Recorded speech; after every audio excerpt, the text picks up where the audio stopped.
Bonjour, nous allons découvrir ensemble la notion de boucle imbriquée en Python, c'est-à-dire d'une boucle dans une autre boucle. Alors pour cela, nous allons utiliser l'exemple des tables de multiplication. Dans un premier temps, nous allons demander à l'utilisateur quelle table de multiplication il voudrait qu'on affiche. Donc, on va écrire numéro de table. Ça va être égal à ce que saisit l'utilisateur, donc input, et on pose sa question, quelle table de multiplication? Ok, si on continue à travailler comme cela, l'ordinateur va planter, parce que ce qui est saisi par un utilisateur est une chaîne de caractères, et on ne peut pas faire des calculs avec des chaînes de caractères, il faut donc le transformer en entier. Donc on va écrire int devant le input et on va fermer la parenthèse à l'issue. Attention, ce code n'est pas solide en ce sens que si l'utilisateur rentre un mot ou s'il rentre une variable flottante, c'est-à-dire un nombre virgule décimal, ça va quand même planter. Mais ne compliquons pas les choses, continuons. Nous allons donc maintenant créer notre table de multiplication. Donc on ne va pas écrire manuellement de 0 à 9. On va demander à l'ordinateur de faire une boucle, c'est-à-dire de reproduire l'action. Donc for i in range, on veut aller de 0 à 9, donc on va écrire jusqu'à 10, parce que le dernier n'est pas pris en compte. En effet, ici, ce qui va être calculé, c'est d'abord pour 0, ensuite pour 1, puis 2, puis 3, etc. jusqu'à 9. Ensuite, on n'oublie pas d'indenter pour dire que tout ce qui va se trouver à ce niveau va être un bloc qui va être dans la boucle. Et là, on va simplement afficher, donc print. On va afficher donc ce nombre. Le premier nombre, ça va être 0, donc ça va être i du coup.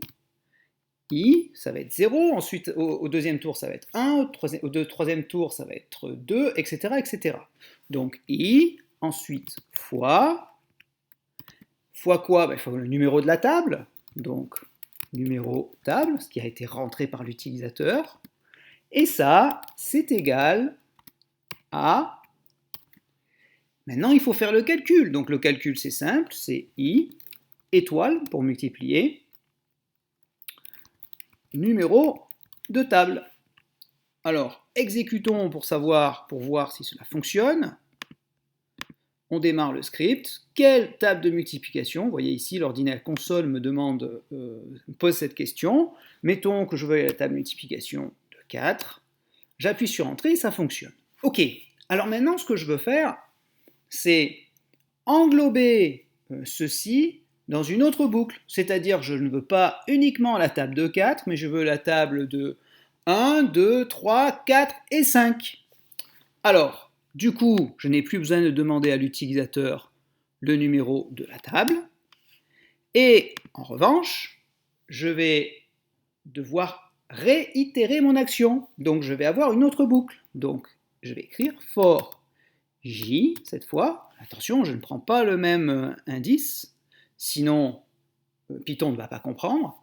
For i in range, et je veux aller non pas de 0 à 5, je vais aller de 1 à 5. La table de 0 ne m'intéresse pas, donc je vais écrire 1, virgule, je ne vais pas écrire 5, je vais écrire 6, parce que le dernier terme n'est pas pris en compte.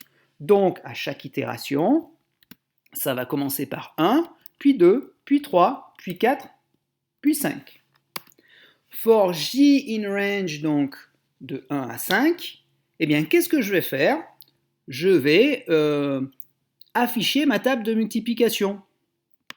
Alors, je vais devoir donc l'indenter pour dire que je suis dans la boucle for j, et ceci, je vais devoir encore une fois l'indenter pour dire que je reste dans la boucle for i. Ça n'a pas changé.